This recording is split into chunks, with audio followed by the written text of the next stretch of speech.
First দিন আমরা train থেকে নেমে আমাদের গাড়ি দাঁড়ানো ছিল স্টেশনের বাইরে, তো গাড়ি করে চলে গিয়েছিলাম হোটেলে। আর হোটেলটা তো ছিল একদম জঙ্গলের মাঝখানে, জাস্ট অসাধারণ লাগছিল বারান্দা থেকে পরিবেশটা পুরো দেখতে।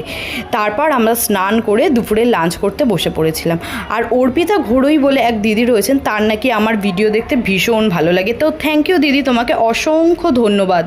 তারপর আমরা জিপসি গাড়িতে করে চলে গিয়েছিলাম জলদাপাড়া অভয়ারণ্যতে। তো সেখানে জিপসি গাড়িতে একটা গাড়িতে 6 জন করে মাত্র আমরা বসছিলাম। আর সেখানে গিয়ে প্রচুর পরিমাণে বাইসন দেখেছি, হরিণ দেখেছি, হাতির পাল, ময়ূর এবং গন্ডারও পর্যন্ত দেখেছি। আর সেখানে না আদিবাসীদের একটা ডান্সের প্রোগ্রাম চলছিল, তো সেটা দেখলাম, তো ভীষণ ভালো লেগেছিল।